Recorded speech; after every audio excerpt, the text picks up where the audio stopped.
Rumah tangga layarnya akan kemana, layangannya akan terbang sampai mana, tergantung bagaimana keduanya memposisikan peran sebagai suami dan istri.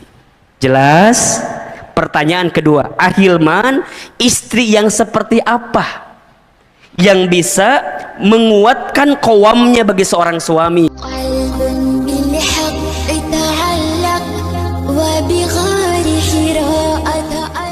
Assalamualaikum warahmatullahi wabarakatuh.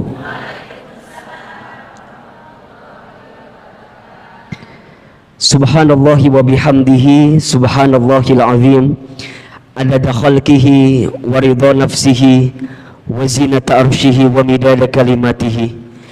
Ashhadu an la ilaha illallah wa ashhadu anna Muhammadan abduhu wa rasuluh. Allahumma salli wa sallim ala rasulillahil karim sayyidina wa syafi'ina wa maulana Muhammadin sallallahu alaihi wasallam wa ala alihi wa ashabihi wa man tabi'ahum bi ihsanin ila yaumiddin. Rabbi a'udzubika min hamadzati syayatin wa a'udzubika rabbi ay yahdurun. Subhanaka la ilma lana illa ma 'allamtana innaka antal alimul hakim. La haula wala quwwata illa billahil aliyil azim. Shadaqallahul azim wa shadaqa rasuluhul karim, amma ba'du. Bunda-bunda, teteh, semua yang hadir hari ini, apa kabar semuanya? Sehat? Kurang kencang jawabannya. Kalau Ahilman tanya apa kabar, tolong jawab alhamdulillah. Apa kabar semuanya pagi ini? Bil khair, alhamdulillah. Sehat? Sehat, alhamdulillah. Sehat keluarganya? Alhamdulillah. Sehat badannya? Alhamdulillah. Sehat kantongnya? Alhamdulillah. Agak beda jawabannya barusan ya. Baik, mohon izin saya mau berdiri, boleh apa enggak? Baik ya, mohon izin mikrofonnya saya pinjam.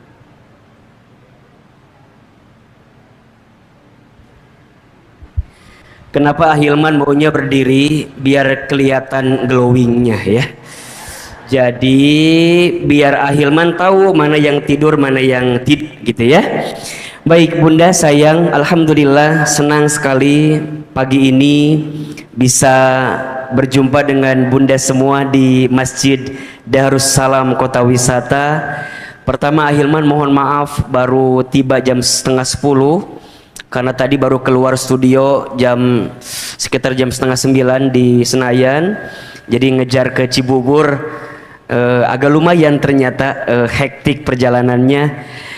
Tadi di jalan capek banget, tapi sampai ke sini capeknya hilang.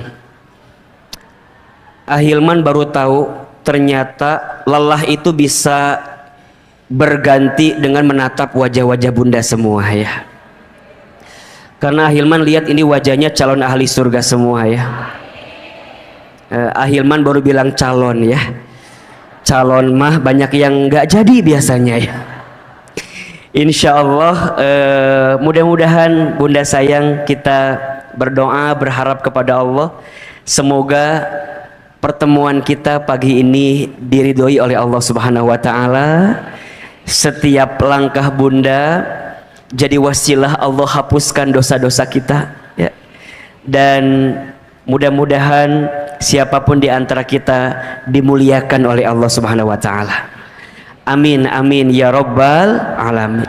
Baik, bunda yang dirahmati Allah, sebelum kita masuk topik kita pagi ini ya, ada satu doa yang bisa bunda baca doa ini ketika bunda dihadapkan dengan persoalan yang sulit ya. Doa ketika bunda dihadapkan dengan masalah yang rumit. Kenapa Ahilman bagikan doa ini di awal pertemuan? Karena Ahilman melihat wajah kita hampir sama semua ini. wajah-wajah banyak masalah kelihatannya ya. Betul atau tidak? Ada yang sedang punya masalah pagi ini? Ada? Yang mana orangnya? Ya, saya ya. Kalau bicara masalah pasti semua punya masalah, betul? Kenapa semua pasti punya masalah? Karena ciri hidup itu ada masalah. Ciri kehidupan dunia itu ada masalah. Jadi kalau bunda, punten ya, kelihatan apa enggak? Apa yang kelihatan? Baik, saya belum menulis apa-apa ya. Ahilmannya kelihatan. Lebih penting whiteboardnya atau ahilmannya? Whiteboardnya, baik ya. Terima kasih, cukup sekian dan terima kasih. Kan ini lebih penting katanya. Bunda punten ya, saya mah kalau taklim nggak serius-serius banget nggak apa-apa ya. Saya mah taklimnya santai gitu, kemudian apa ya, ringan, nggak apa-apa ya. Kenapa kajiannya santai gitu? Saya nggak mau nambahin beban buat ibu. Saya tahu ibu di rumah tangga banyak masalah kan ya. Minimal ngaji teh ulah tambah masalah, setuju apa enggak? Jadi lamun sia teh nah itu kajian teh meni seuri wae, senyum wae, enggak apa-apa ya? Enggak apa-apa? Bisi kaget ini mah ya. Karena kalau ahilman kajian di Bogor gitu ya, di Bogor ya biasanya santai begitu. Ada yang pernah ikut kajian saya enggak sebelumnya? Hah? Coba yang sudah pernah mana? Oke. Yang belum pernah mana? Kemana wae atuh? Masya Allah. Kan ahilman mah viral di TikTok cenah. Ada yang suka lihat di Instagram ada? Katanya, juga nggak tahu, kata orang aja. Ahilman cenah videonya banyak di TikTok. TikTok itu punya ahilman mahnya. Masya Allah ya, senang gak ketemu saya bunda? Senang?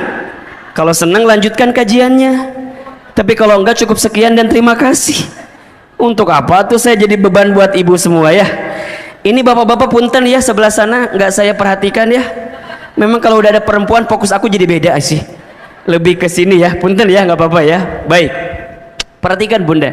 Jadi di antara ciri kehidupan dunia itu ya, adanya ujian. Adanya apa? Ujian. Jadi kalau bunda hidup di dunia, bunda harus menerima konsekuensi adanya ujian.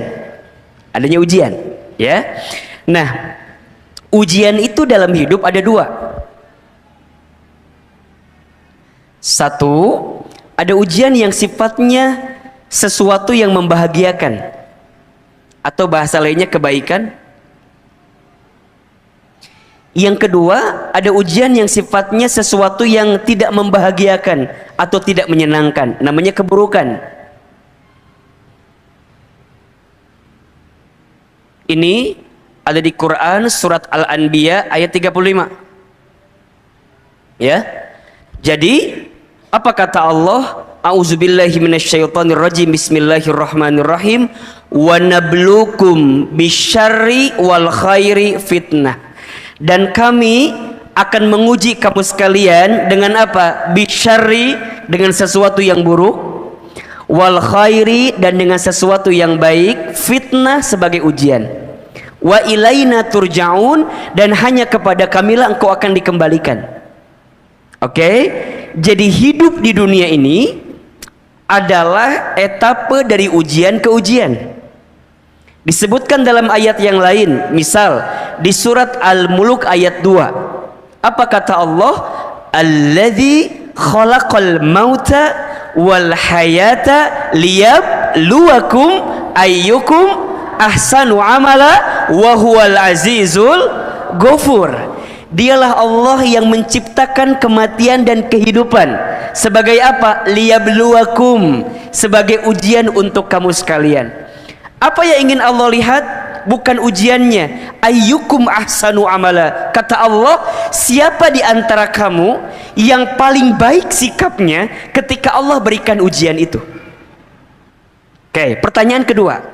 Berarti kalau kita mendapatkan ujian, yang harus lebih kita fokuskan ujiannya atau sikap kita terhadap ujian itu.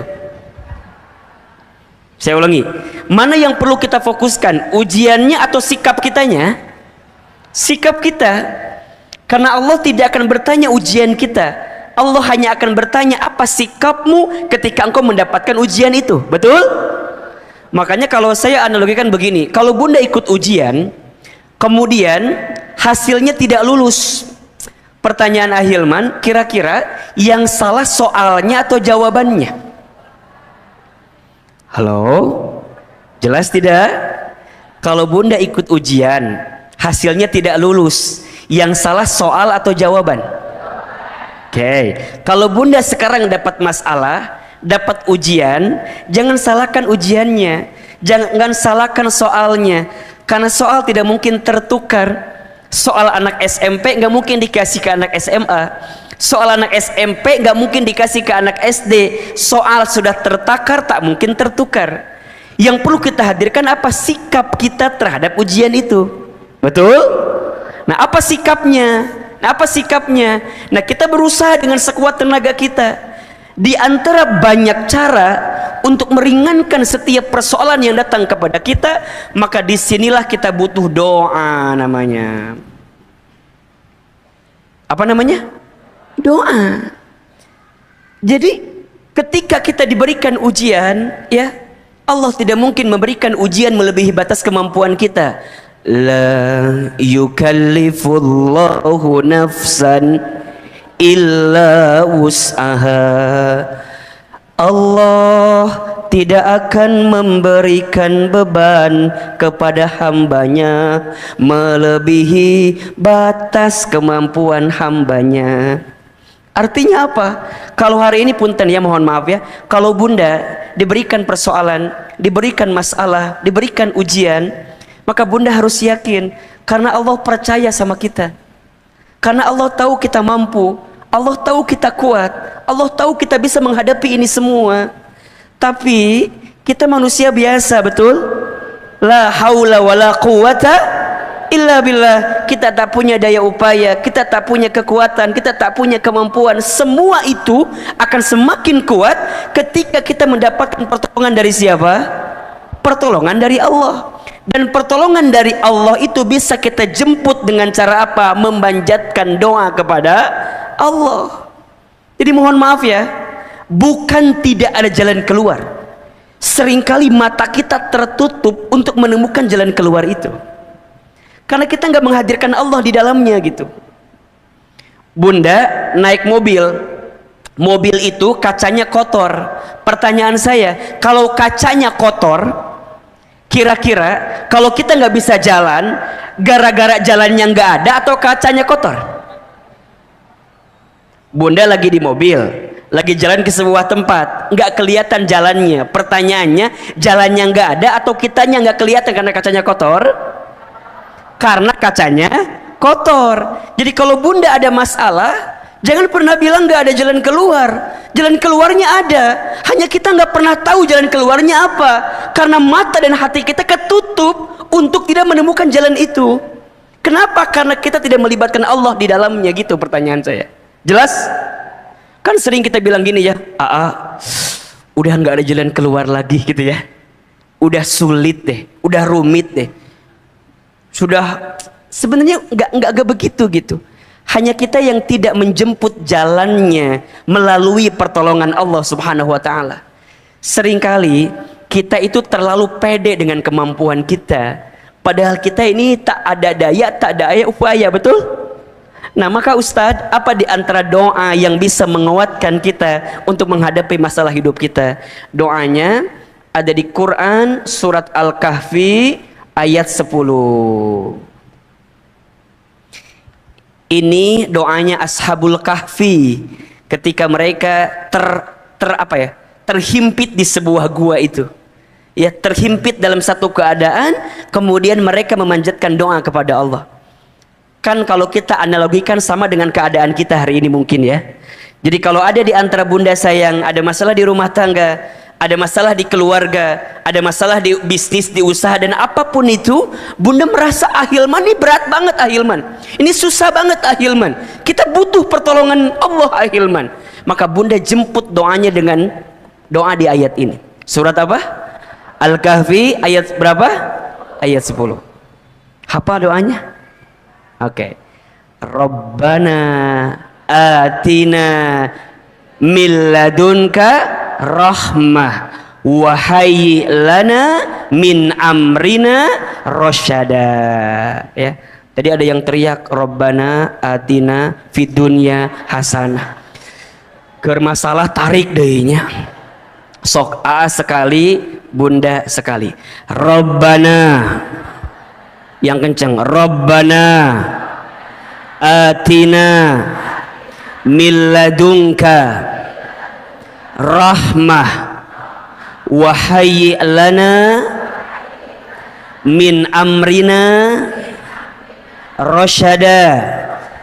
Ulangi. Rabbana atina min ladunka rahmah wa hayyi lana min amrina rasyada.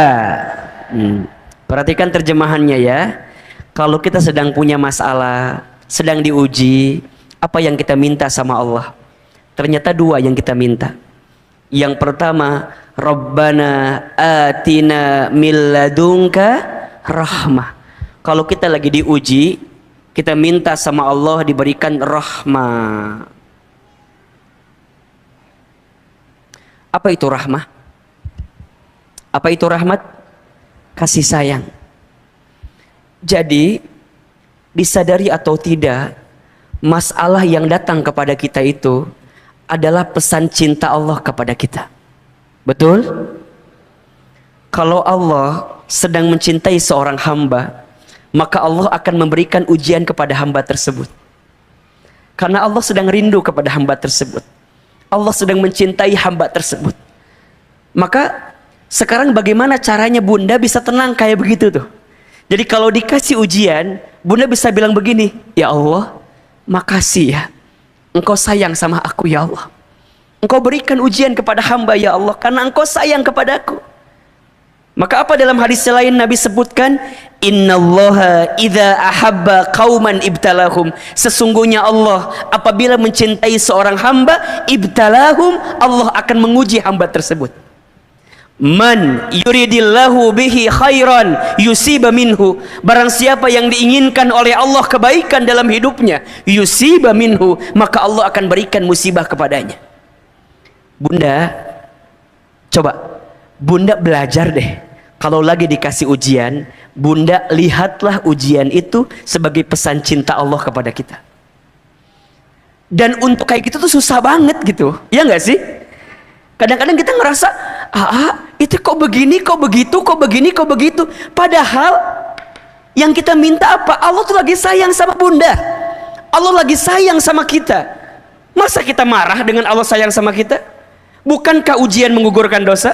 Bukankah ujian meningkatkan derajat? Bukankah ujian meningkatkan kelas? Bukankah ujian menghadirkan keberkahan? Bukankah ujian mengundang keridhaan? Disadari atau tidak, bunda, kau lagi punya masalah, sholat tahajudnya jadi rajin, betul apa enggak? Halo, betul?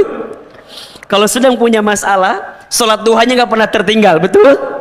Doanya bisa panjang, betul? Bahkan dalam doa bisa menangis, betul? Bukankah itu nikmat? Bukankah itu adalah bentuk sayangnya Allah sama kita? Jadi kalau bunda lagi diuji, bunda minta sama Allah rahmah, ya Allah sayangi hamba. Hamba terima ini semua karena Engkau sayang kepada hamba ya Rabbal Alamin. Jadi bunda nggak akan keluar kalimat suuzon, nggak akan keluar kok Allah begini ya, kok Allah begitu ya, enggak. Bunda akan ridha menerima itu. Kenapa? Karena bunda paham di balik ini semua ada sayangnya siapa? Ada cintanya siapa? Cintanya Allah.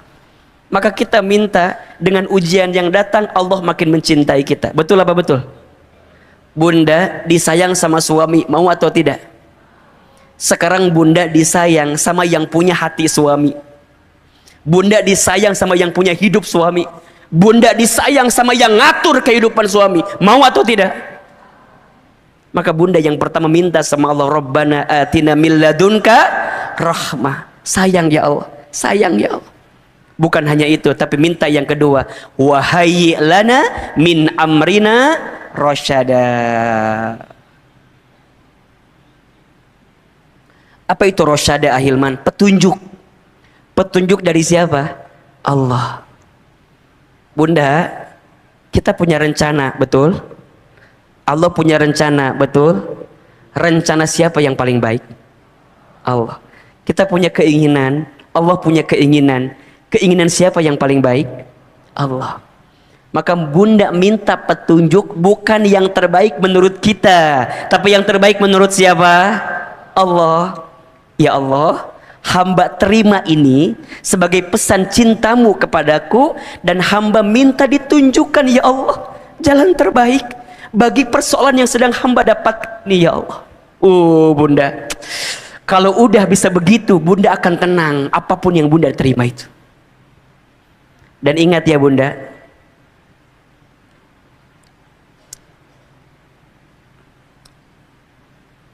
sayangnya Allah yang pertama diberikan kepada orang beriman yang sedang punya persoalan apa? Allah berikan ketenangan di hatinya. Boleh jadi solusinya nggak ketemu gitu, boleh jadi solusinya belum kelihatan, tapi bunda diberikan ketenangan. Itu nikmat atau bukan? Nikmat. Bunda bisa tenang, bunda bisa terima itu kan nikmat luar biasa. Maka ya, awal tahun 2022 ini kita ketemu dengan izin Allah. Ahilman datang hadir di sini. Saya memberikan satu doa yang bisa menguatkan hati bunda semua. Bismillah, 2022 harus move on. Harus apa? Harus semangat lagi. Jangan galau lagi, jangan gelisah lagi. Jangan gara-gara nonton layangan putus terus kali ya. Jadi naon sih meniliar gitu? Eta mah cuman di film. Meni menghayati pisan. Tenang, hidup ini tidak sesulit apa yang kita bayangkan kok. Tenang aja, betul apa enggak? Udah belajar ridho, belajar nerima, belajar menghadapi setiap persoalan, ya? Betul? Setuju apa enggak? Gak boleh lagi ada yang cengeng. Ustaz, aku mah nunggu mati aja. Kunaon geus lieur hirup teh Ustaz. Geus atuh kunaon sih menikiti-kitu amat. Ayo bangkit, bangun. Ya, kamu tidak sendirian. Ada aku. La tahzan innallaha ma'ana. Jangan sedih, sesungguhnya Allah bersama dengan kita. Sedih itu boleh apa enggak? Boleh. Yang nggak boleh apa? Berlebihan dalam kesedihan. Gelisah boleh? Boleh. Yang tidak boleh apa? Berlebihan dalam kegelisahan. Meni sedih we. Ustaz, aku mau udah 10 tahun sedih we terus. Atuh ya Allah, mila teuing atuh. Lamun sehari 2 hari mah teu nanaon, 3 hari teu nanaon, atuh masa bertahun-tahun sedih wae. Betul? Punten. Di sini kan suka adanya teman kitanya yang kalau ketemu dia teh masalah we bawaan teh aya teu? Ada enggak? Kalau ketemu dia teh bawaannya banyak masalah. Dan bunda ya, disadari atau tidak, kalau kita ketemu teman yang suka ngomongin masalah, kita nggak punya masalah, kabawa masalah atau henteu? Kabawa. Orang teh boga masalah. Teman kita ada masalah, ngomongin masalah sama kita, jadi orang nulieur. Bahkan yang tidak apa ya, yang kadang-kadang suka lucu, teman kita ngomongin masalahnya sama kita teh dengerin masalah dia, terus kita pulang ke rumah, ketemu sama suami kita, biasanya kita ngomongin masalah teman kita, bener tuh? Kita cerita sama suami kita, ayah, tahu nggak teman bunda siapa? Itu cetuti teh ya, yang mana? itu loh teman bunda yang suka ngaji bareng teh ya, nu mana? Itu tetangganya Ceida itu loh. Jadi ngomongkan batur, yang punya masalah orang kenapa jadi kita yang pusing, betul? Karena kita sibuknya melihat masalah, betul? Makanya bunda, nanti kalau ada teman yang ngomongin masalahnya, bunda bilang, Allah lagi sayang sama kamu. Oh tapi kan maknya tahun lalu gitu kan. Kadang-kadang ngusik gitu, tapi kan maknya aku teh tahun-tahunan diuji wae. Berarti kamu teh belum sadar wae. Amanya ngese betere taubat loba dosa gitu. Dikasih lembut nggak mau, dikasih tenang nggak mau, manya kudu dirada dikencengin saeutik. Ahilman paling nggak bisanya ngomongin orang yang agak kenceng-kenceng dikit teh, ya. Terus kumaha tuh Ustadz, kan belajarnya kalau bunda lihat teman yang dikasih masalah, bunda bilang dia lagi diangkat derajatnya. Tapi kalau kita yang lagi dikasih masalah, kita bilang Allah lagi ngingetin saya karena banyak dosa-dosa saya. Jelas? Ulah dibalik, jangan dibalik. Kita mah kadang-kadang kalau orang ada masalah sok dikitukeun ke orang teh. Naon itu Ida loh gimana? Naon ada masalah? Wajar, Ida malah dosa. Memang itu mah sudah ketentuan Allah. Jadi diuji. Nah, jangan gitu. Kalau lihat orang dikasih masalah, kita bilang apa? Lagi diapain? Lagi diangkat, disayang sama Allah. Kalau kita lagi ada masalah, kumaha?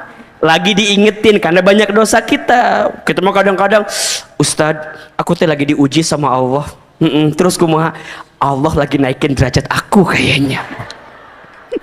Enggak, ya. Dibalik ya. Jelas sampai di sini? Bisa diamalkan doanya? Bisa dibaca doanya? Jadi ingat ya, tidak ada masalah, baik dipoto. Oh gitu. Ahilman kalau ada kamera sok langsung set gitunya. Biasa mungkin di TV merenya. Jadi kumaha gitu. Jadi bunda sayang, tidak ada masalah dengan masalah. Yang jadi masalah sikap kita terhadap masalah itu. Jelas? Bahkan kalau boleh kita lanjutkan kembali, masalah itu singkatan. Singkatan apa Ahilman? Masalah, masa mengenal Allah. Catat buat status hari Senin itu ya. Ya. Masalah apa singkatannya? Masa mengenal Allah. Jadi kalau bunda dikasih masalah, di saat itu bunda lagi dikasih waktu untuk makin dekat sama Allah. Jelas? Ya. Catat ya. Insya Allah kajian hari ini sebulan full statusnya ya. Ya. Itu baru hari pertamanya. Masalah masa mengenal Allah. Jelas sampai di sini? Jelas? Baik. Ini baru pendahuluan ya. Ini belum materi inti kita. Tema kita pagi ini apa? Istri pembawa rezeki suami. Ada yang belum menikah di sini? Yang mana? Ibu jangan ngacungnya. Da Ahilman tahu mana yang sudah sama yang belumnya. Si ibu aku rada manya ya. Itu mungkinnya. Baik. Masya Allah. Bunda, ini yang baru ketemu sama saya sekarang ada? Yang baru ketemu langsung ada? Oke. Di video sama di asli bagusan mana? Hah? Di video ini jadi hati. Insya Allah. Saya mau tanya, kalau Ahilman rutin tiap bulan kesini boleh apa enggak? Serius? Panitia kumaha ya teh? Ya udah berarti kajian kita lanjut bulan depan aja ya. Ini baru satu. Baik. Bunda yang dirahmati Allah, tema kita pagi ini adalah istri pembawa suami, pembawa rezeki bagi suami ya. Oke. Kenapa Ahilman tuliskan judulnya biar jelas? Karena biasanya bunda sok ditanya ku suami kan, bunda tadi ngaji, iya. Apa temanya? Ada aja. Saking kulier eta teh. Kan sok aya nu kitu jawaban. Aya teh kira-kira ada nggak? Ada kan? Kada suami teh, tan tadi bunda ngajinya, dapat apa ngaji teh? Banyak pokoknya mah. Apa emang? Percuma. Ayah mau ngerti. Nah, minimal bunda hafal judulnya atuh ya. Istri pembawa rezeki suami. Baik. Bunda, sebelum masuk ke sini ya, sebelum masuk kepada istri itu sendiri, Pertama, Ahilman ingin mengajak bunda semua, teteh semua untuk bersyukur dipilihkan oleh Allah, ditakdirkan oleh Allah menjadi seorang perempuan. Jadi apa? Perempuan. Perempuan itu makhluk Tuhan yang paling naon ieu teh jadi kadinya.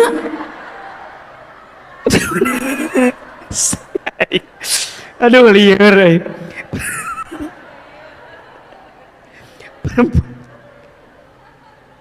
Perempuan itu makhluk Tuhan yang paling kadinya. Astagfirullahaladzim. Perempuan itu makhluk yang mulia, ya. Jadi karena seksi itu penyambung coba. Ya, Ahilman, perempuan tuh makhluk yang mulia, iya. Iya, iya. Saking mulianya, saking hebatnya, Allah itu membuat surat khusus dalam Al-Quran tentang perempuan. Apa? An-Nisa, iya kan? Kalau ada sesuatu yang dimuliakan pasti ada yang diberikan, ya kan? Nah, perempuan itu begitu mulianya, hadirnya Islam, kan Islam itu memuliakan perempuan. Yang awalnya perempuan dihinakan, dengan datangnya syariat Islam, Islam memuliakan perempuan, menempatkan perempuan pada posisi yang mulia. Bahkan kalau kita mau bicara sejarah, ya, manusia pertama yang beriman kepada Allah dan Rasulnya adalah seorang perempuan, ya. Siapa namanya? Khadijah binti Khuwailid, ya. Manusia pertama yang menempati Masjidil Haram, ya, masjid yang paling mulia di dunia adalah perempuan. Siapa? Siti Hajar alaihissalam, ya. Manusia pertama yang syahid di jalan Allah adalah seorang perempuan. Siapa? Sumayyah, ibunya Amr bin Yasir, iya kan? Yang membela nama Allah dan Rasulnya. Jadi kalau kita bicara sejarah, perempuan itu luar biasa. Manusia pertama masuk Islam, perempuan. Manusia pertama yang menempati haram, perempuan. Perempuan yang syahid pertama kali, perempuan, ya. Bahkan ada surat khusus di dalam Al-Quran tentang apa? Tentang perempuan. Surat apa namanya? An-Nisa. Di Quran nggak ada surat Ar-Rijal, nggak ada.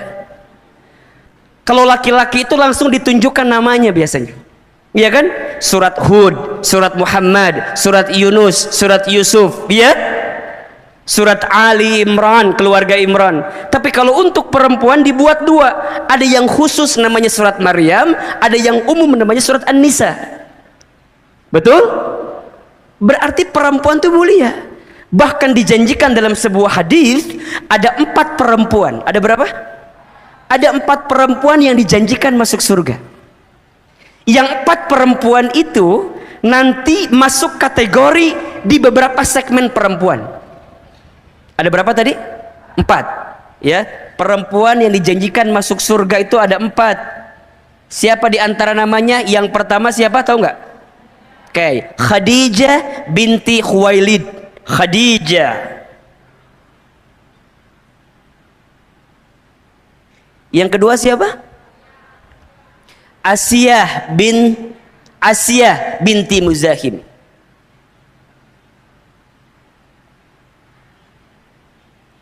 Asiyah, istrinya siapa? Fir'aun. Yang ketiga siapa? Fatimah Az-Zahra binti Muhammad sallallahu alaihi wasallam. Oke. Yang keempat siapa? Maryam binti Imran. Oke. 1 siapa? Khadijah. 2 Asiyah. 3 Fatimah. 4 Maryam. Pertanyaannya, mengapa 4 perempuan ini dijanjikan masuk surga? Baik, jawabannya, perempuan ini punya sikap yang mendekatkan seorang perempuan masuk surga. Apa di antara sikap karakternya? 1 saja dulu, ya. Banyak tentunya, tapi 1, sabar. Apa? Sabar. Apa sabarnya mereka itu semua? Khadijah, seorang istri yang sabar. Sabar apa? Sabar punya suami yang soleh. Sabar punya suami seorang da'i, mujahid, kan begitu? Seorang yang menegakkan agama Allah. Bunda punya suami yang soleh, kudu sabar atau hente? Harus sabar atau enggak? Harus sabar. Mendampinginya, menguatkannya, kan begitu kan? Membersamainya.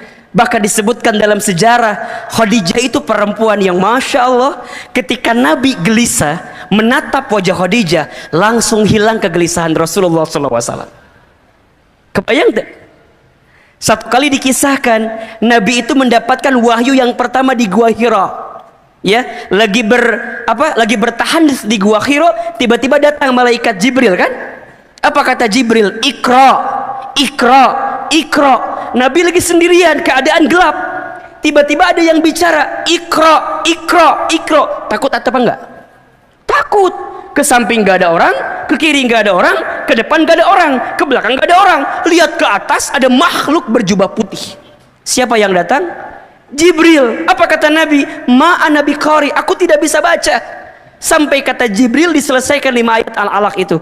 Iqra bismi rabbikal ladzi khalaq, khalaqal insana min 'alaq. Iqra wa rabbukal akram, alladzi 'allama bil qalam, 'allamal insana ma lam ya'lam. Beres 5 ayat, apa yang terjadi? Nabi ketakutan. Nabi lari sampai ke rumah, buka pintu, lihat Khadijah. Allahu Akbar. Setengah kegelisahan Nabi langsung hilang menatap wajah siapa? Khadijah. Apa yang Khadijah lakukan? Enggak nanya. Nabi kunaon? Henteu. Kunaon Rasulullah? Henteu. Nabi pas masuk, apa kata Khadijah? Kelihatan takut. Langsung Khadijah meluk Nabi. Meluk, kan gitu ya. Setelah dipeluk, Khadijah bisikin Nabi, wahai suamiku, jangan takut, ada aku di sampingmu. Kamu itu orang baik. Kalau di luar sana ada yang membencimu, aku yang pertama mencintaimu.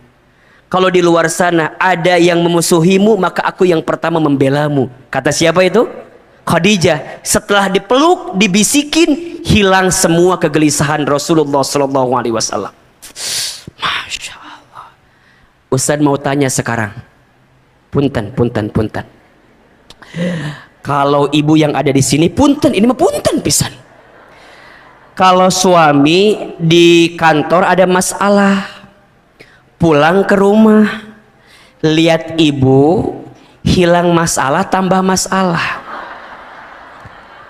Halo, jawab, lain seri. Suami teh di kantor ada masalahnya, sampai ke rumah lihat ibu, hilang masalah tambah masalah. Kalau hilang masalah, insya Allah kita udah mendekati Khadijah lah.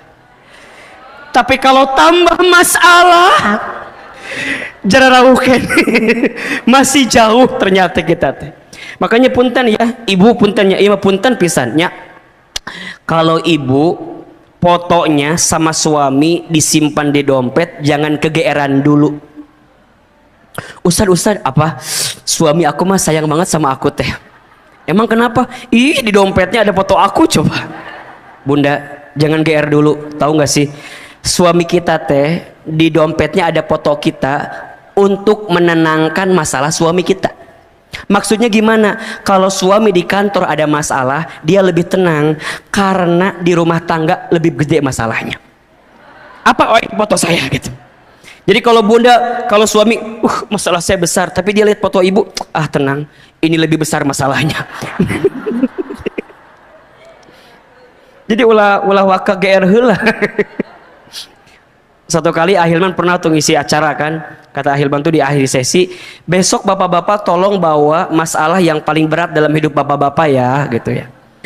Besok pagi masuk ruangan, penuh ibu-ibu di ruangan teh, penuh ibu-ibu. Saya teh kaget kan, ayah itu kunaon kebanyak ibu-ibu begini, kan kata Ustadz kemarin katanya bawa masalah yang paling berat dalam hidup saya katanya. Terus kumaha asal Ustadz tahu, iya masalah yang paling berat dalam hidup saya. Allahu Akbar. Jadi Khadijah itu sabar ya mendampingi Rasulullah SAW. Bahkan ketika Khadijah wafat, kemudian Nabi menikah dengan yang lain, Nabi pernah tidur kan, kemudian ngigo nyebutin nama siapa? Khadijah, Khadijah, Khadijah. Sampai Aisyah tuh cemburu kan, cemburu dengan kalimat yang mungkin agak keras gitu ya. Kenapa engkau masih nyebutin perempuan tua itu? Bukankah dia sudah mati? Kira-kira gitu bahasanya gitu ya. Apa kata Nabi? Iya, Khadijah telah meninggalkanku, tapi hatinya tidak akan pernah hilang dari hatiku. Kenapa? Karena Khadijah adalah orang yang pertama membelaku, orang yang pertama meyakiniku, orang yang pertama mencintaiku. Makanya mohon ya, punten, catat ya, status kedua nih. Catat. Siapin HP-nya, siapin. Ya. Untuk perempuan, untuk ibu-ibu ya, jangan sibuk mempercantik fisik. Kecantikan fisik hanya akan membuat laki-laki menatap. Tapi sibuklah mempercantik hati. Karena kecantikan hati akan membuat laki-laki menetap. Catat. Status hari Kamis malam Jumat ya tanya.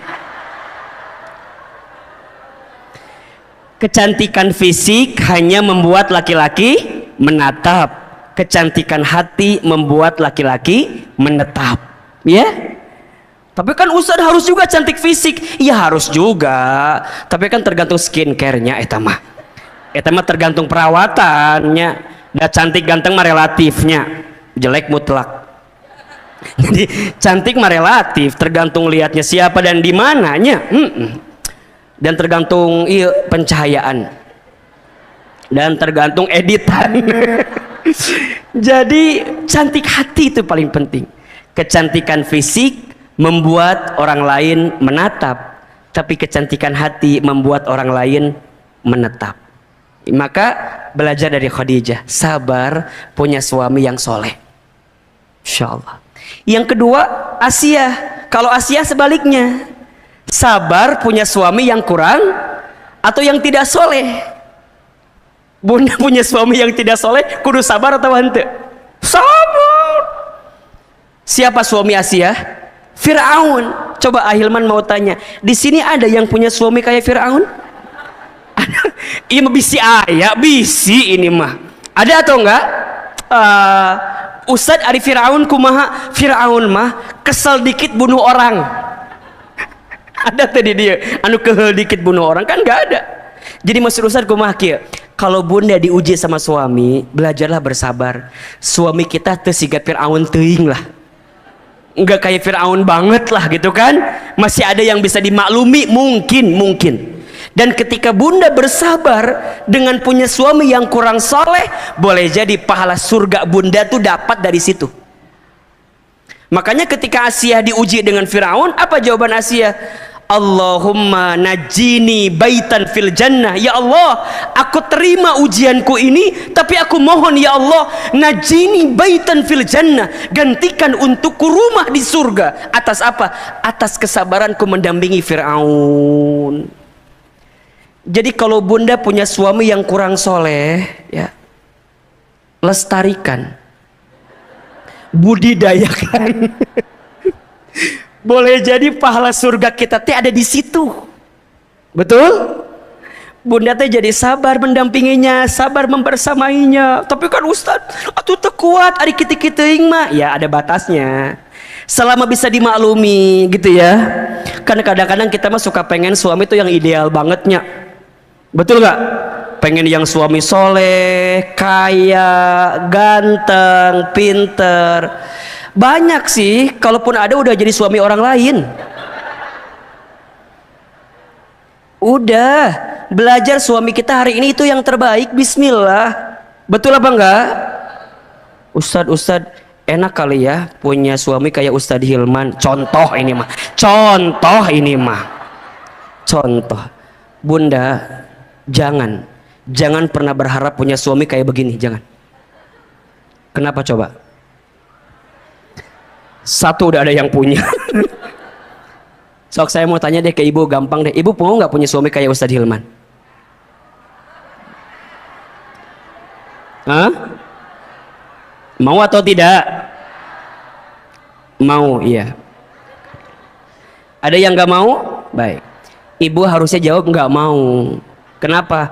Karena Ustadz Hilman udah pasti nggak mau sama ibu, itu aja. Itu jawaban yang paling cepat, itu jawabannya ya. Enggak mau. Jangan. Yang bahagia menurut di orang lain belum tentu bahagia di kita, betul? Jangan, catat status hari ketiga ini. Sepohok ya. Jangan mengukur ukuran kaki kita dengan sepatu orang lain. Jelas. Eta pesannya eta. Apa pesannya? Nggak ada pesan, itu aja. Jangan mengukur ukuran kaki kita dengan sepatu orang lain. Jangan mengukur hidup kita dengan hidup orang lain. Apa yang bahagia menurut orang belum tentu bahagia menurut kita, betul? Bunda nggak bisa bilang gini, enak ya punya suami kayak Ustadz Hilman, belum tentu. Bener. Iya, belum tentu enak, tapi enak banget.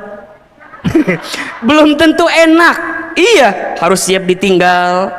Maksudnya bukan ditinggal selamanya, bukan. Ditinggal keluar kota, ditinggal ceramah. Betul nggak? Harus nggak cemburuan. Saya mah kebayang kalau istri saya cemburuan, nggak bubar. Atuh, coba misalnya ya minta foto A, foto B. Kalau istri saya cemburuan, sakit hati apa enggak? Ayah, jangan ceramah. Diimah ngus, diimah. Untung istri saya nggak begitu gitu. Makanya saya diselamatkan dari istri seperti ibu-ibu yang ada di sini. Saya bersyukur sama Allah, ya Allah, nuhun pisan, nuhun ya Allah. Harus siap terima, iya kan? Kan hari wajah gini mah kan banyak yang mau teh ya. Ini mah mungkin ya kan. Harus siap mental, siap deg-degan, siap kemudian ditinggal, siap kemudian harus nyiapin hati yang begitu kuat, betul? Jadi maksud saya apa? Jodoh yang hari ini Allah datangkan di rumah tangga kita, itulah yang terbaik yang Allah berikan untuk kita. Apapun nih ceritanya. Iya. Nih yang belum nikah, jangan minta laki-laki yang ganteng. Laki-laki ganteng itu berpotensi menyakitkan hati. Iya, minta yang pas aja. Pas ditinggal nggak bikin deg-degan, pas dibawa kondangan nggak malu-maluin. Nah itu aja. Iya tuh. Nah, kadang-kadang ada kan orang yang kalau undangan suka bilang gini sama suaminya, ayah jangan turunnya. Kenapa? Sok ngisinkeun ayah mah. Sok malu-maluin gitunya. Jadi minta yang pas. Sama kayak kita minta rezeki ya, sama suami juga nafkah, nggak usah minta yang banyak, minta yang pas aja. Iya, pas mau renovasi rumah ada, pas ganti kendaraan ada, pas bayar SPP anak sekolah ada, pas beli ruko di kota wisata, pas mau ganti mobil ada, pas haji umroh pas, minta yang pas. Apa yang hari ini ditakdirkan untuk kita, maka itu yang pas menurut Allah untuk kita. Betul? Sama suami juga, jangan minta istri yang cantik. Kenapa Ustadz? Skincare-nya mahal. Benar, perawatannya luar biasa. Kan kalau yang begini mah insya Allahnya skincare nggak ada, bisa pakai apu, bisa ya, bisa pakai apa gitu yang lebih geretongan ya, kan bisa. Asia sabar punya suami yang kurang soleh, yang tidak soleh. Ada yang ketiga, Fatimah seorang anak perempuan yang sabar, punya seorang ayah yang soleh. Ayah yang diuji, ayah yang begitu luar biasa tantangan dakwanya, betul? Fatimah bersamanya. Bahkan disebutkan dalam satu kisah kan, Fatimah itu saat Nabi terluka pernah Fatimah yang mengeringkan lukanya gitu, saking membelanya. Begitupun ketika Fatimah memilih pasangan kan, bukan maunya Fatimah tapi dipilihkan oleh ayahnya, sampai berjodoh dengan siapa? Ali bin Abi Thalib kan, radhiyallahu an. Itu kan saking taat patuh kepada ayahnya. Seorang anak perempuan bisa mendapatkan surga karena dia patuh kepada orang tuanya. Siapa contohnya? Fatimah. Ada yang keempat, perempuan yang suci mulia. Siapa? Maryam binti Imran. Kalau boleh dianalogikan, beliau juga single parent gitu. Sendiri membesarkan seorang anak bernama Isa alaihissalam, besar dalam luar biasa, fitnahnya besar, ujiannya besar, tapi beliau mampu menjaga kebaikannya. Artinya apa? Menjadi seorang hamba Allah. Beliau adalah hamba Allah, perempuan yang dijanjikan masuk surga. Artinya melalui 4 perempuan ini, Ahilman ingin berikan kabar kepada bunda sekalian bahwa yang namanya perempuan berpotensi masuk surga dari posisi manapun. Saat jadi seorang anak dari orang tuanya bisa masuk surga ketika dia taat patuh kepada siapa? Orang tuanya. Saat dia menjadi seorang hamba Allah jauh sebelum itu, maka dia bisa mendapatkan surga ketika dia taat patuh kepada siapa? Allah. Ketika dia menikah jadi seorang istri, maka dia berpotensi mendapatkan surga ketika dia bisa membersamai suaminya. Betul? Bahkan ketika dia jadi ibu, surga di telapak kakinya. Ibu punya anak, maka saat ibu menjadi ibu yang baik, mengurus anaknya, membesarkan anaknya, maka seorang ibu berpotensi mendapatkan surga dalam hidupnya. Jadi perempuan itu di semua lininya bisa mendapatkan potensi surga. Hari ini bunda yang jadi istri bisa jadi istri yang mendapatkan surga. Bunda yang jadi ibu bisa menjadi ibu yang mendapatkan surga. Bunda yang single parent, tidak punya suami, bunda sendirian, bisa mendapatkan surga. Teman-teman milenial, adik-adik saya yang masih menjadi seorang gadis belum menikah, dia bisa mendapatkan surga. Bahkan menjadi seorang perempuan keseluruhan pun bisa mendapatkan surga. Jelas sampai di sini? Jelas sampai di sini? Maka kembali kepada topik utama kita, istri pembawa rizki suami. Ada di antara bunda yang ditakdirkan nanti menjadi seorang istri bagi suaminya. Seorang istri berpotensi membersamai suaminya dalam kebaikan. Bahkan seorang istri itu bisa membawa rizki bagi suaminya, membawa kebaikan bagi suaminya. Silakan dibuka surat An-Nisa ayat 34. Surat apa? An-Nisa ayat 34. Saya hapus ini. Saya hapus ya. Sampai jam berapa bunda kajian kita? Sampai jam berapa? Jam 2? Baik. Bunda sampai jam 2-nya, Ahilman sampai jam 11 mungkin ya. Insyaallah ya Rabbana ya Karim. Baik. Insyaallah. Baik. Perhatikan bunda. Ya, surat apa tadi? An-Nisa ayat 34. Surat An-Nisa surat keempat ayat 34. Okay. Ini ayat yang benar-benar harus bunda pahami dalam rumah tangga, ya, yang bisa mengantarkan pemahaman kita tentang positioning di rumah tangga antara suami dengan siapa? Istri. Oke, silakan dibuka. Bawa Quran atau tidak? Bawa HP? Ada aplikasi Al-Qurannya? Kayaknya. Oke. Baik. A'udzubillahi minasyaitonirrajim. Bismillahirrahmanirrahim.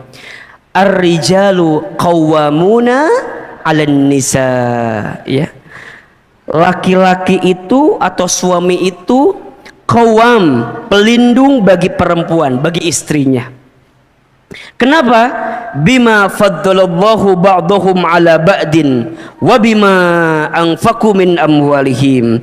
Karena Allah telah melebihkan sebagian mereka atas sebagian yang lainnya. Oke, pertama, pemimpin di rumah tangga itu siapa? Suami. Ya. Ada suami, ada istri. Oke. Bunda sebagai seorang perempuan harus memahami dan meyakini bahwa seorang suami adalah qawwam, seorang pemimpin bagi perempuan. Ya, kenapa? Karena seorang suami diberikan kelebihan daripada perempuan, sehingga dia diberikan kewajiban untuk memberikan nafkah bagi siapa? Bagi perempuan. Maka suami ini punya potensi yang begitu luar biasa membawa kemana kapal rumah tangga itu. Jadi yang namanya rumah tangga mau dibawa kemana, nahkodanya siapa? Suami. Maka jadi suami itu nggak mudah, berat luar biasa. Berat luar biasa. Ketika ada laki-laki mengatakan kalimat ketika nikah, saya terima nikah dan kawinnya Fulanah binti Fulan dengan mas kawin sekian dibayar tunai, apa maknanya? Saya terima apa yang ada di istri saya, kebaikannya ataupun keburukannya, gitu. Kebaikannya saya yang akan membimbingnya, keburukannya saya yang akan menanggungnya, gitu loh. Begitu dalamnya. Makanya hati-hati dengan akad pernikahan. Tidak mudah gitu. Makanya disebutkan dalam keterangan yang lain ya, kalau ada seorang suami yang beristrikan lebih daripada satu, kemudian dia tidak bisa berlaku adil terhadap kedua daripada istrinya itu, maka nanti ketika hari kiamat dia akan berjalan miring. Kenapa ibu ketawa? Pasti kabayang gitu. Jadi berat tantangannya, nggak mudah gitu maksud saya, nggak mudah. Maka dipastikan suami harus punya qawam, harus punya apa ya istilahnya, kemampuan untuk menjadi pemimpin indung bagi istrinya, bagi rumah tangganya. Al-ummu madrasatul ula, ibu itu sekolah yang pertama, betul. Tapi siapa kepala sekolahnya? Suami, ayah. Jadi yang membawa kemana rumah tangga itu tergantung suaminya. Karena Allah berikan kelebihan. Maka di sini bunda sebagai seorang istri kudu sadar dulu bahwa suami kita adalah pemimpin. Bahwa suami kita adalah seseorang yang Allah posisikan dia menjadi seorang pelindung.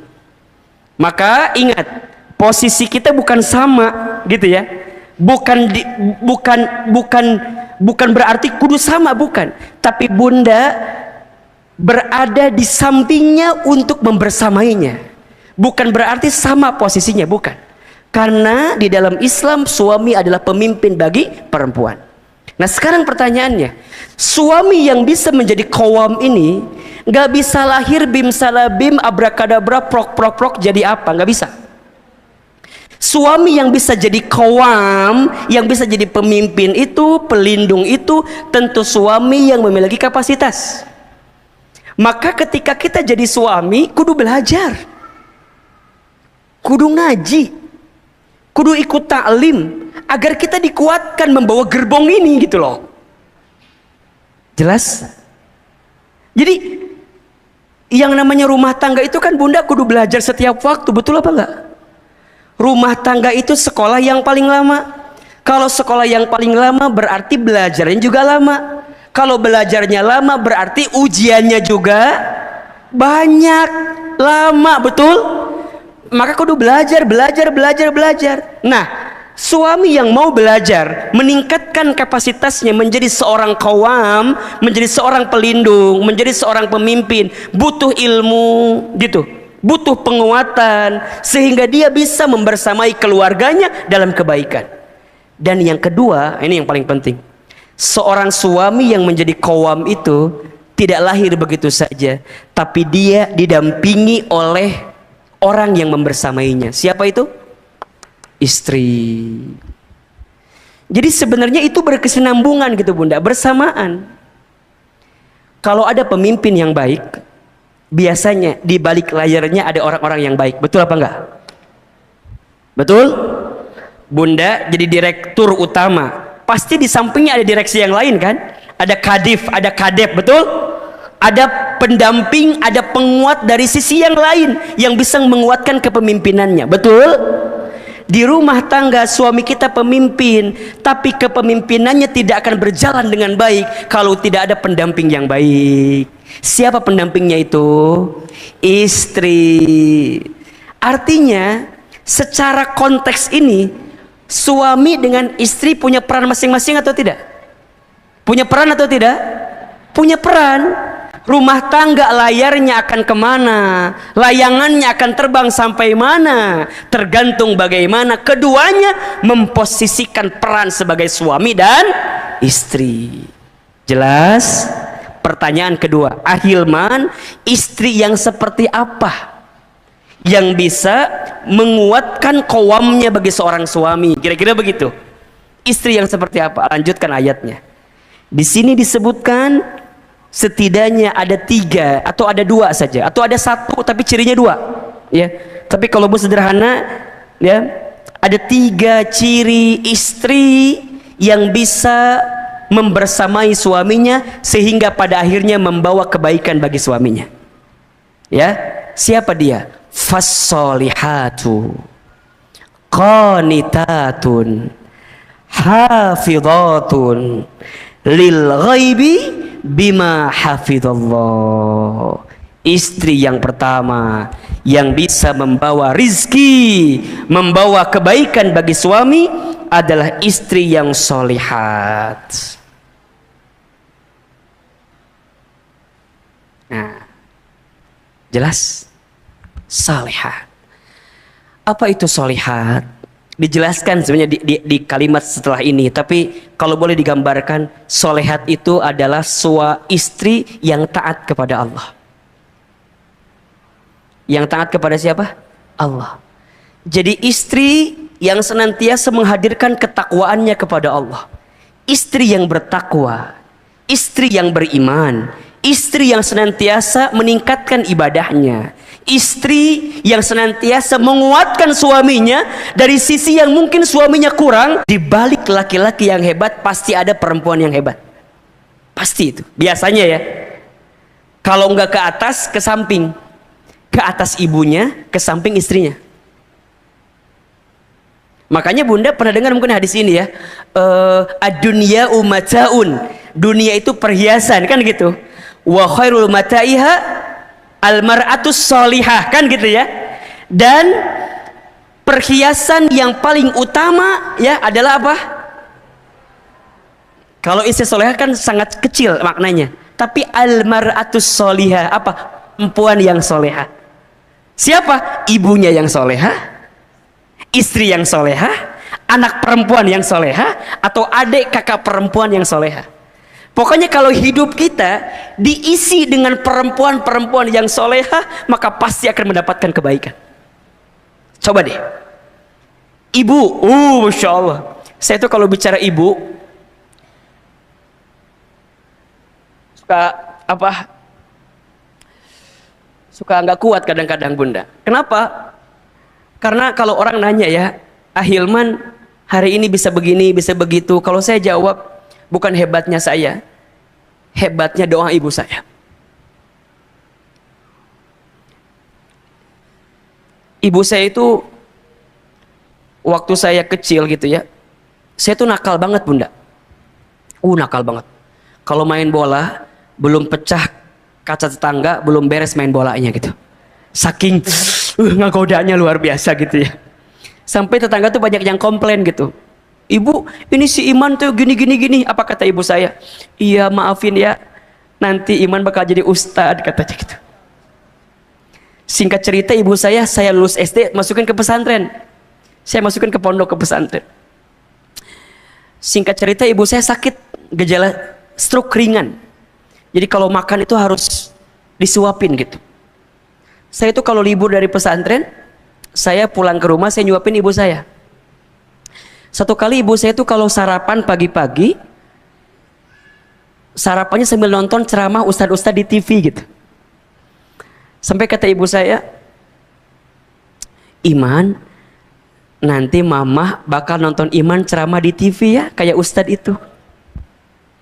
Terus saya bilang, nggak mungkin, mah, kita orang kampung, orang miskin, orang desa. Saya orang Garut aslinya. Ke Jakarta aja nggak mungkin gitu, ya, agak gimana gitu mikirnya, jauh gitu. Tapi kata ibu saya, jangan gitu ya nak, aminkan aja, kata. Aminkan aja. Terus tiba-tiba ada iklan pakai bahasa Inggris. Kata ibu saya, nanti Iman bakal sekolah pakai bahasa Inggris, ya. Mungkin maksudnya ke luar negeri kali, ya. Satu kali ibu saya dapat sejadah gambarnya Ka'bah dari orang yang pulang haji umroh. Kebiasaan ibu saya kalau ba'da sholat suka baca talbiyah. Labbaik Allahumma labbaik, labbaik la syarika laka labbaik. Saya tanya ibu saya, Mama teh kenapa kalau habis sholat suka baca talbiyah? Kata mama saya, Iman, Mama tuh pengen berangkat ke Baitullah, kata. Sampai dipegang pipi saya, kalau Mama nggak berangkat ke sana, Mama doain ya, Iman bisa bolak-balik ke Baitullah. Hadirin yang dirahmati Allah, izin Allah, apa yang hari ini, apa yang dulu ibu saya pernah ucapkan, hari ini kejadian semua. Ibu saya bilang, nanti Iman bakal ceramah di televisi. Izin Allah, setiap pagi Allah berikan kesempatan itu. Tapi ibu saya nggak pernah nonton saya ceramah di TV. Karena Allah telah panggil usia ibu saya duluan. Saya dapat kesempatan ke Amerika, ke Kanada, ke Jepang. Tapi ibu saya nggak pernah tahu kalau saya pernah berangkat ke sana. Karena Allah telah panggil usia ibu saya lebih dulu. Saya sebelum pandemi bisa berangkat haji umroh dengan izin Allah. Bolak-balik karena kita pembimbing haji dan umroh di beberapa tour and travel. Tapi saya belum sempat menggenggam tangan ibu saya untuk bisa berangkat ke Baitullah. Tapi kalau hari ini kita mendapatkan kebaikan, maka saya sering kali sampaikan, bukan hebatnya saya, tapi hebatnya ibu saya. Maka hati-hati ya bunda sayang, kalau sekarang kita masih punya ibu, sayangi ibu kita, bahagiakan ibu kita. Karena ada 5 air yang dikeluarkan oleh seorang ibu yang tidak akan bisa digantikan oleh anaknya. Ada berapa? 5 air yang dikeluarkan oleh ibu kepada anaknya yang tidak akan digantikan oleh anaknya, tidak akan bisa. Yang pertama, air ketuban saat ibu mengandung anaknya. Yang kedua, air darah saat ibu melahirkan anaknya. Yang ketiga, air susu saat ibu menyusui anaknya.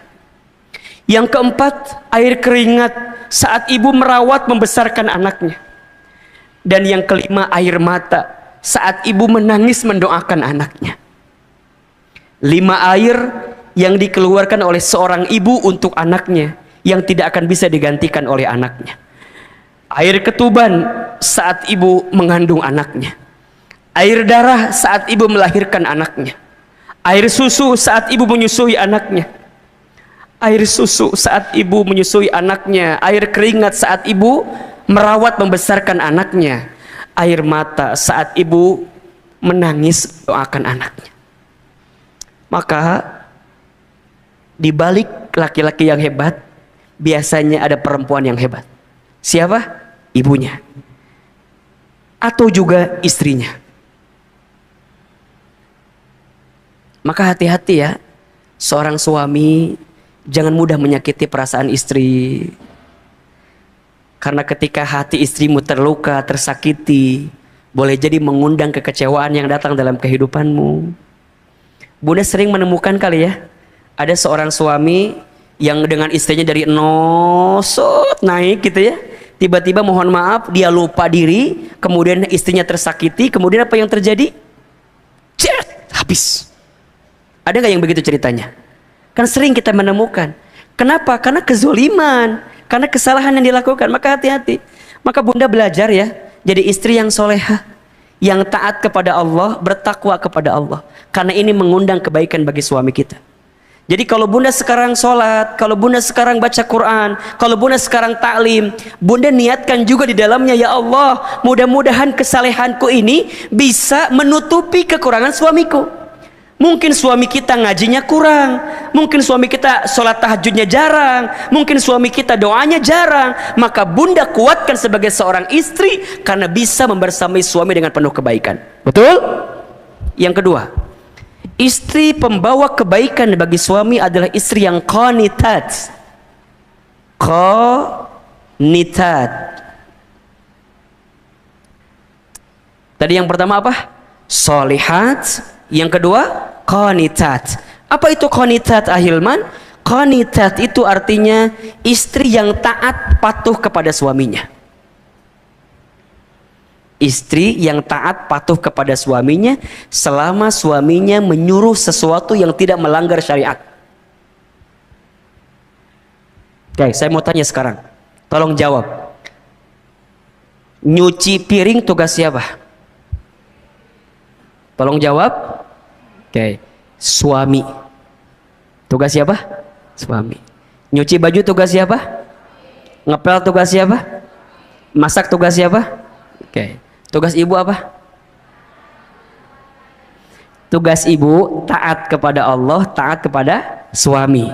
Taat kepada Allah, taat kepada suami. Jadi kalau suami nyuruh nyuci, Halo, jelas. Jadi kalau suami kita nyuruh ngurus rumah, urus rumah. Kalau suami kita nyuruh masak, masak. Tebak, tapi niatnya apa? Niatnya ini bentuk ketaatanku kepada siapa? Kepada suami sebagai bentuk taat kepada siapa? Allah. Kenapa bunda harus taat sama suami? Apa jawabannya? Karena perintah Allah. Itu. Jadi Ustaz, kenapa aku harus taat sama suami? Kan suami aku nggak ada gunanya. Kadang-kadang suka ada buat apa? Bukan buat apa. Ini perintah Allah. Istri diperintahkan untuk taat sama suami. Oleh siapa? Oleh Allah. Kenapa? Karena Allah letakkan surga bagi istri pada ridhonya siapa? Pada ridhonya suami. Jadi kudu kumaha Hilman? Memang begitu. Apa kata Nabi? Barang siapa seorang istri yang sholat 5 waktu dan puasa di bulan Ramadan dan menjaga kehormatannya dan taat patuh kepada suaminya, maka silahkan masuk surga dari pintu manapun. Bunda mau masuk lewat pintu yang mana? Silahkan. Syaratnya apa? 4. Satu apa tadi? Sholat 5 waktu. 2. Puasa di bulan Ramadan. 3. Jaga kehormatan. 4. Taat patuh kepada suami. Silahkan masuk surga dari pintu manapun. Sekarang kita urutkan. Sholat bagaimana? Aman? Checklist. Puasa aman? Checklist. Jaga kehormatan aman? Insya Allah aman. Hati-hati ya. Perempuan itu seringkali tergelincir pada 2 hal. 1 pada lisannya, 2 pada kemaluannya, pada kehormatannya. Maka hati-hati dengan lisan seorang perempuan. Bunda kudu jaga lisan, ya. Karena banyak perempuan yang mohon maaf tergelincir kemudian masuk ke dalam api neraka karena tidak mampu menjaga lisannya. Salah satunya tidak pandai berterima kasih kepada suaminya. Jadi kalau bunda suka bilang gini, kurang gini, hati-hati.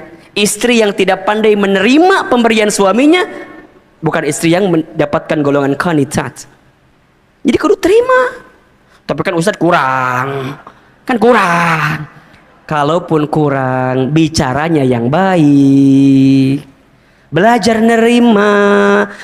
menerima apa yang suami kita berikan. Jangan menghilangkan kebaikan suami. Dan jangan menceritakan aib pasangan kita kepada orang lain. Tutup rapat-rapat.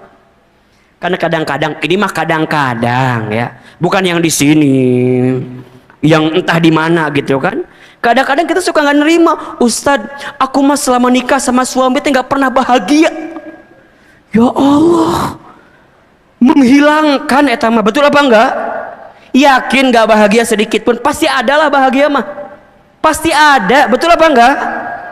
Kadang-kadang kita mah suka pinter begini, melihat satu kekurangan menutupi banyak kebaikan, betul apa enggak? Ustadz, yang lain mah diajak jalan-jalan enak, aku mah gak pernah jalan-jalan. Yang lain mah ke taman safari jalan-jalan teh, aku mah enggak. Ari ke taman kota wisata naik motor kekelilingan, eta kan juga jalan-jalan, hargaan atuh suami teh. Bunda jangan tidak menghargai suami kita bunda, hilang pahala kita jadi seorang istri itu. Hargai apa yang suami kita berikan. Assalamualaikum, ayah pulang, sok bunda kumaha sikapna? Naon jam sekieu geus balik. Kadang-kadang kita mah suka gimana nya sikapna teh. Suami pulang, kita nonton TV we kieu. Nonton azab. Salam. Ya. Ya, tah. Ada hal makan di sini. Makan di sini. Enggak disambut itu enggak baik. Bunda sambut. Assalamualaikum, ayah pulang. Waalaikumsalam. Ning ayah, Asya, gitu. Jadi bunda tuh kalau bermanja-manja depan suami boleh apa enggak? Wajib. Jadi kalau suami pulang tiba langsung, suami pulang langsung set nyari tiang. Ayah.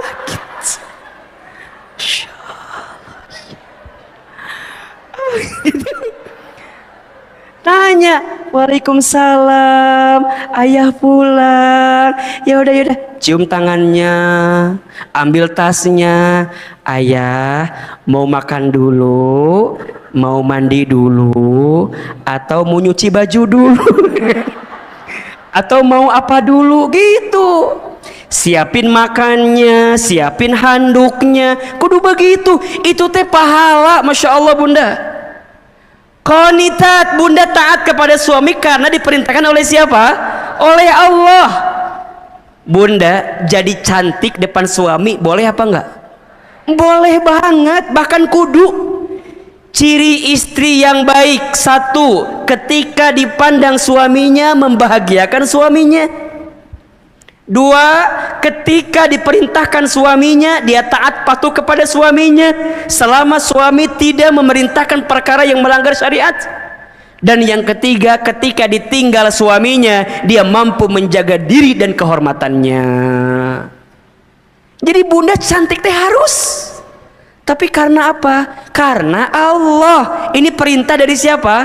Allah untuk suami kita kepada kita. Jadi bunda nih kudu cantik depan suami. Ikutan senam zumba. Bunda senam bunda teh. Bunda teh bilang sama suami, punten, ayah, iya, alhamdulillah, bunda teh udah hampir 1 bulan ikutan senam. Oh gitu. Di mana senamnya? Senam zumba. Di mana? Itu di senam zumbanya Ibu Lilis. Jadi di situ. Di Gunung Putri atau di dinya ayah cenah. Terus kumaha? Coba lihat. Ayah lihat ada perubahan nggak dalam diri bunda? Tiba-tiba suami teh ngomong kieu, oh bunda teh senam, nya coba lihat ada perubahan nggak? Oh kumaha ayah? Awa perubahan. Misalnya bunda teh digituin sama suami, jangan sakit hati. Karena niatnya untuk siapa? Untuk Allah niatnya. Jadi bunda senam jumba jungkir balik, kesangan, keringetan, teu dihargai, teu nanaon. Da aku mah berusaha berpenampilan cantik, ini perintah Allah kepada saya. Suami ngehargain syukur, suami nggak ngehargain yang jangan jadi pusing. Jangan jadi percuma Hilman aku mah senam ge teu dihargaan. Ngus besok mereka dahar we terus ulah gitu. Bunda masak, coba masak buat siapa niatnya? Oke, untuk suami tapi niatnya karena siapa? Karena Allah. Bunda masak, tiba-tiba suami telepon, assalamualaikum, salam, ayah di mana? Pulang jam berapa? Bunda punten, ayah teh pulang agak malam. Jadi sepertinya ayah nggak makan di rumah.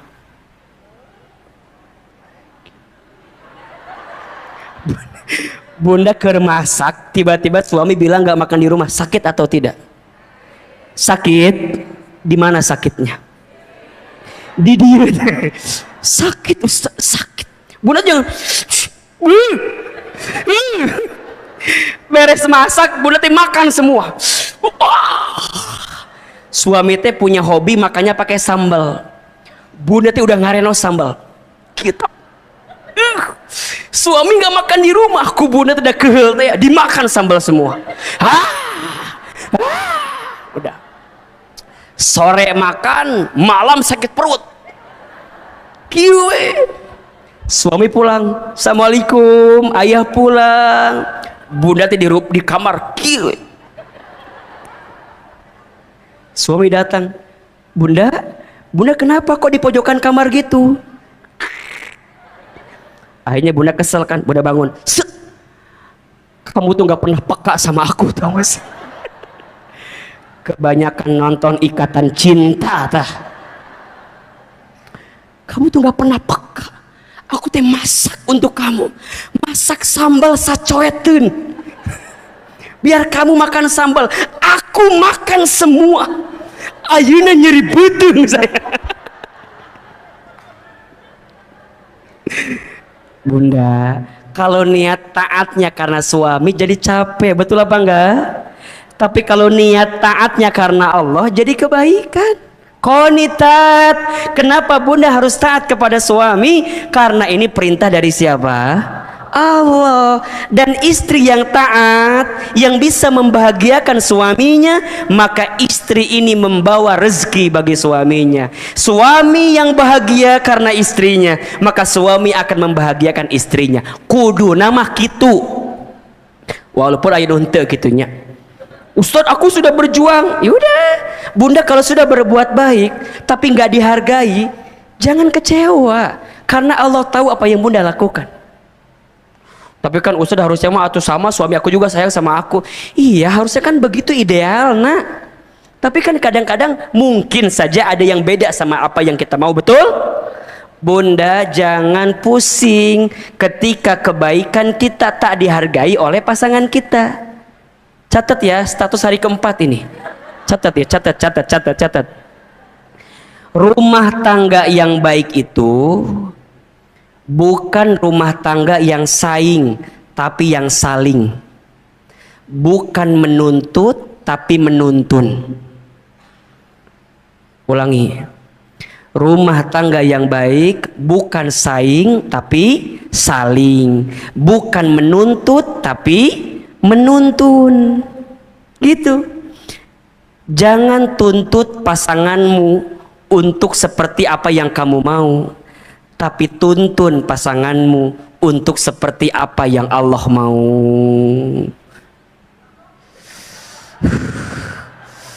Ulang Ustaz, maklum Pentium 2 gila.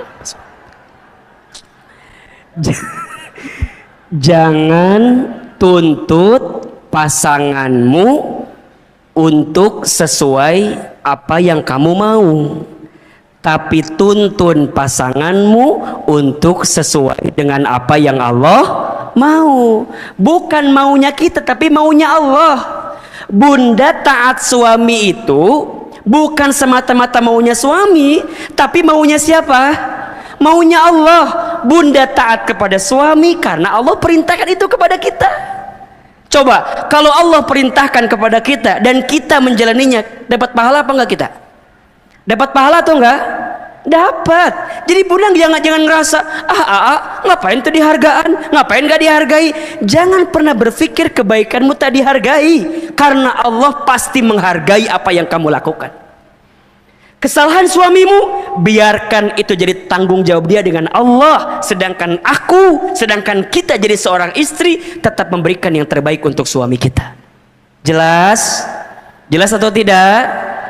Tugas istri itu berat, iya. Dari kapan Ustadz? Dari terbit matahari sampai terbenam mata suami. Catat status hari kelima itu ya. Tugas istri itu dari kapan? Dari terbit matahari sampai terbenam mata suami. Ya, hanya meni berat gitu, berat karena pahalanya surga. Istri solehah itu, istri qonitat itu berat karena pahalanya surga. Kalau ringan pahalanya apa? Kipas angin, kulkas 1 pintu, payung cantik, betul? Jadi suami juga berat tugasnya. Bunda, ridhonya suami itu kita butuhkan banget, betul apa enggak? Jadi kalau bunda minta sama suami, selain minta yang lainnya, yang paling utama bunda minta sama suami, suami ridho sama kita.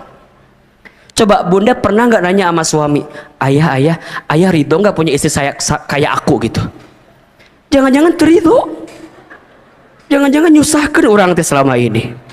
Makanya bunda tanya sama suami, ridho apa enggak ayah punya istri kayak aku ini? Kalau kata suami, ridho sayang, surga dibuka. Makanya nanti ya, kalau bunda wafat dengan izin Allah, kemudian suami bunda ke depan, bunda wafat, suami bilang gini, terima kasih sudah hadir untuk menyolatkan istri saya bersaksi selama dia jadi istri saya, dia adalah istri yang solehah, istri yang baik, dan saya ridho kepada istri saya. Itu surga dibuka untuk bunda. Makanya dari sekarang nanti bunda pulang ke rumah bilang sama suami, suami kadieu naon latihan sambutan heula. Sambutan heula. Sambutan apa? Sambutan heula. Sambutan naon?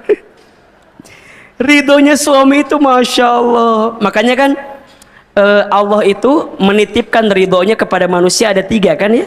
Ridhonya anak tergantung ridhonya siapa? Orang tua. Ridhonya istri tergantung ridhonya siapa? Suami. Ridhonya murid tergantung ridhonya siapa? Gurunya. Dititipkan itu keridhoannya. Maka yang kedua, istri yang bisa membawa rizki bagi suami adalah istri yang apa? Qanitat. Dan yang ketiga, istri yang hafidhah. Hafidhat, solihat, qanitat, hafidhat. Apa itu hafidhah? Istri yang pandai menjaga. Iya. Menjaga apa? Menjaga dirinya, menjaga suaminya, menjaga kehormatannya, ya. Belajarlah jadi istri yang senantiasa menjaga. Bunda sayang punten ya, hari ini yang jadi krisis bagi kita adalah krisis malu. Betul? Sekarang tuh yang namanya malu barang yang sangat mahal sekali. Ya, ketika bunda mau menampilkan sesuatu, bunda lihat ini baik nggak ya? Ini bermanfaat nggak ya? Ini madorot nggak ya? Makanya bunda mulai menjaga hari ini, ya. Apa yang bunda posting di sosmed, jaga, ya. Apa yang bunda perlihatkan, jaga. Ketika bunda berpenampilan, dijaga dengan baik. Ketika bicara, bicara dengan baik. Ya, belajar untuk menjaga kata-kata, lisan terutama. Salamatul insan fi hifdzil lisan. Selamatnya manusia tergantung lisannya. Bunda belajar untuk 2022 stop nggak gibah lagi, stop nggak ngomongin orang lagi, stop nggak julid lagi, stop nggak sibuk sama aib orang lagi. Udah, kalau ada teman kita yang ngajak ngomongin orang langsung aja nggak, emang apa sih? Cukup berhenti di kita. Belajar menata kata, menata hati kita. Suami punya salah seberat apapun, kekurangan sebanyak apapun, jangan diumbar aibnya. Ingat, jangan menceritakan kekuranganmu di depan orang lain. Jangan menceritakan tentang dirimu kepada orang lain, katanya ya. Kalau yang buruk-buruk. Kenapa? Yang menyukaimu tidak butuh itu, yang membencimu semakin senang dengan apa yang kamu dapatkan. Jadi belajarlah untuk kemudian menata diri, menjaga hati kita agar menjadi istri yang baik. Insya Allah rumah tangga itu tangga berharga untuk bisa sampai ke surga. Berat memang ujiannya, tapi besar juga pahalanya. Inna idhomal jazai ma'a idhomil balai. Ada 3 ciri istri yang membawa kebaikan bagi suaminya. 1, solihat. 2, qanitat. 3, hafidhat. Rizki apa yang akan diberikan oleh Allah? Seperti apa rizkinya? Bagaimana cara menjemputnya? Dan bagaimana kita bisa mendapatkannya? Insya Allah kita akan bahas di episode yang akan datang. Ya, jelas sampai di sini? Jadi nanti setelah kita bicara istri, kita bicara rizki. Karena rizki itu maknanya luas. Ya, rizki itu maknanya luas. Masih mau dibahas apa enggak? Masih penasaran? Masih mau kajian lagi sama Hilman? Insya Allah ya. Mudah-mudahan kita bisa ketemu di episode yang akan datang.